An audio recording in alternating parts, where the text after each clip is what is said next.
आप देख रहे हैं सिटी से सवाल और अब आपके सवाल मोहम्मद जुल्फ़िकार चीन से। मौजूदा वफाकी सेटअप में इस्टेब्लिशमेंट ने सारी अहम पोजीशंस का कंट्रोल अपने हाथ में रखा हुआ है, जिसमें वजारत ख़जाना, वजारत दाखिला और वजारत खारजा शामिल है। जबकि शहबाज शरीफ को अमूमी तौर पर गैर पैदावारी मीटिंग्स में शिरकत करते हुए देखा जाता है, जैसे कि किसी पुल का, किसी अंडरपास का, किसी स्टेडियम का इफ्तिताह करना हो या किसी खिलाड़ी को शाबाशी देनी हो, किसी गैर मुल्की वफ्द से रस्मी मुलाकात करनी हो। ऐसी सूरत हाल में इस्टेब्लिशमेंट को अपनी सूडो टेक्नोक्रेट हुकूमत के लिए इस सियासी कवर की क्या जरूरत थी? दूसरी तरफ क्या नून लीग को इस सेटअप में अपनी हैसियत का अंदाजा नहीं है, जिसने अपना बचा कुचा सरमाया इस हाइब्रिड प्लस निज़ाम में झोंक दिया है, जहां कुछ भी इनके हाथ में नहीं है? देखिए, चारा नहीं था ना, चॉइस कोई नहीं थी। चॉइस से ये प्रॉब्लम ये था कि मार्शल लॉ तो लगा नहीं सकते थे, तो कोई हुकूमत तो रखनी थी ना, इलेक्शन तो करानी थी ना। वो जो इंटरिम गवर्नमेंट थी वो ज़्यादा देर तो चल नहीं सकती थी, जिसमें जो चाहे टेक्नोक्रेट्स रख दें। तो एक लीगल कवर तो चाहिए था। अब वो लीगल कवर है या नहीं लीगल कवर, मगर डिफेक्टो कवर तो है ना। अब उसके लिए कोई लीडर भी चाहिए कि उसको चलाने के लिए, और वो बंदा भी ऐसा चाहिए जो हर बात के मोहर लगाने के लिए तैयार हो। तो जाहिर है, और फिर वो ऐसी सियासी जमात के साथ तल्लुक़ हो जो आपको सपोर्ट करती है और इमरान खान के ख़िलाफ़ है। तो इसलिए फिर इनको लेना पड़ा, और चॉइस कोई नहीं थी इस्टेब्लिशमेंट के पास। इनके पास भी कोई चॉइस नहीं थी। अगर ये चॉइस थी इनके पास, मगर इन्होंने वो अच्छी चॉइस नहीं थी इनके लिए। वो उस वक्त अगर इलेक्शन करा लेते तो शायद ये जेन्युइनली जीत जाते, क्योंकि खान उस वक्त अनपॉपुलर था, इतना पॉपुलर नहीं था। मगर क्योंकि इन्होंने जल्दबाजी की और गवर्नमेंट में आ गए और फिर मुश्किल फ़ैसले करने शुरू कर दिए जो कि आवाम को पसंद नहीं थे, तो इसलिए इनकी पिटाई हो गई है। तो ये दोनों के लिए कोई चॉइस नहीं थी रियली। अगर चॉइस थी थोड़ी बहुत, तो वो थी नून लीग के लिए। कहते कि नहीं जी इलेक्शन करा दें आप, मगर उस वक्त मेरा ख्याल है इस्टेब्लिशमेंट ये चाहती थी, इलेक्शन नहीं चाहती थी। वो कहती थी इलेक्शन के साथ 3 महीने इलेक्शन के लिए देंगे, फिर इलेक्शन आएगी, फिर 3 महीने और ज़ाया हो जाएंगे, उतनी देर तक बैंकरप्सी हो जाएगी। इसलिए हमें फौरी तौर पे we need you to stay in government, और कोई ज़रूरत नहीं इलेक्शन की तरफ जाने की। इसलिए मेरा ख्याल है ये मजबूरी थी जिसके तहत इस्टेब्लिशमेंट और नून लीग और पीपल्स पार्टी ने फैसला किया कि जी अब जिन्होंने कहते हैं ना कौड़ा घुट करो तो टिके रहो। अगर नहीं करेंगे तो फिर हम बहुत दूर हो जाएंगे इस्टेब्लिशमेंट के से, और शायद फिर इस्टेब्लिशमेंट ऐसा कोई कदम उठा ले जिसमें सारे लगे जाइए से। बहुत शाइस्ता अंदाज़ है जुल्फ़िकार साहब। चीन से सवाल पूछने का शुक्रिया। नईम शाह सऊदी अरब से। सेठी साहब, जो European, American, Canadian, overseas Pakistanis हैं वर्सेस हम लोग हैं जो मिडिल ईस्टर्न पाकिस्तानीज हैं, क्या इनका स्टेटस सेम है? क्या दोनों को बिल्कुल सेम एंटिटी के तौर पे लेना चाहिए? I am asking you based on this fact कि हमें यहाँ पे कभी पासपोर्ट नहीं मिलना, and we have to go back to Pakistan ultimately today और टुमारो। जो Canadian, American, European, overseas Pakistanis हैं, उनके पास मोस्टली उनके पास पासपोर्ट्स हैं, और बाकी जो लोग वहाँ पे रह रहे हैं उन लोगों को मिलने हैं। उन्होंने ओथ लिया हुआ है दूसरी सिटीजनशिप का, उन लोगों की सिटीजनशिप का हमने नहीं लिया हुआ। पता नहीं, मुझे ये फीलिंग होती है कि जैसे उन लोगों को ज्यादा दर्द है पाकिस्तान का, उन लोगों को ज्यादा समझ है पाकिस्तान की। अगर आप रेमिटेंसेस के कॉन्टेक्स्ट में देखें तो सबसे ज्यादा रेमिटेंसेस सऊदी अरेबिया से आती हैं, यूएई से आती हैं, और जो अमेरिका या यूरोप है वो 4th 5th नंबर पे चले जाते हैं। लेकिन इसके बावजूद दे प्रिटेंड के जैसे उन्हें बहुत ज्यादा समझ है। तो सेठ साहब, थोड़ी सी आप रहनुमाई फरमाएं हमारी कि actually who is overseas Pakistani?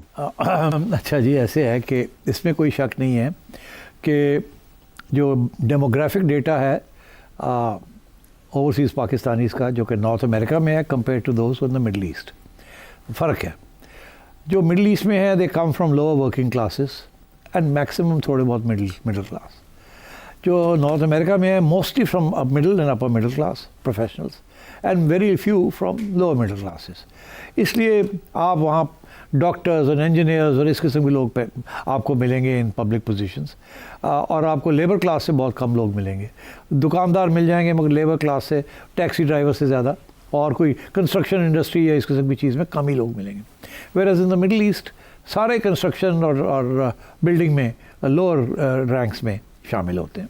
तो there is a demographic distance. वहाँ ज़्यादा पढ़े लिखे हैं, प्रोफेशनल्स हैं, यहाँ वर्किंग क्लास के ज़्यादा लोग हैं। वहाँ डेवलप्ड एरियाज़ ऑफ पाकिस्तान से लोग वहाँ गए हैं और यहाँ जो गए हैं वो अंडर डेवलप्ड एरिया से गए हैं, बलूचिस्तान से गए हैं, आज़ाद कश्मीर से गए हैं, so on and so forth. और वहाँ जो है वो ज़्यादातर अर्बन एरियाज़ और डेवलप्ड एरियाज से गए हैं पढ़ लिख के। So yes there is a difference. अब अगली जो बात आपने कही कि जी वो अपने आप को बहुत पेट्रियाटिक समझते हैं, हालांकि उनकी तरफ से रेमिटेंसेस बहुत कम आती हैं और ज़्यादातर रेमिटेंसेस आती हैं मिडिल ईस्ट से, जहाँ अनपढ़ लोग हैं और गरीब तबके के एक्सपोर्ट किए हैं हमने लोग। तो ये भी समझ आती है। जो वहाँ लोग हैं उन्होंने पासपोर्ट्स ले लिए हैं और ग्रीन कार्ड्स ले लिए हैं और सेटल डाउन कर गए हैं, उनके बच्चे भी वहीं पढ़ते हैं, उनकी फैमिलीज भी वहाँ हैं। वो चक्कर साल का एक लगा लेते हैं अपने वालदैन को मिलने के लिए या कोई इन्वेस्टमेंट करने के लिए, मगर बेसिकली उनका फ्यूचर जो है वो वही है।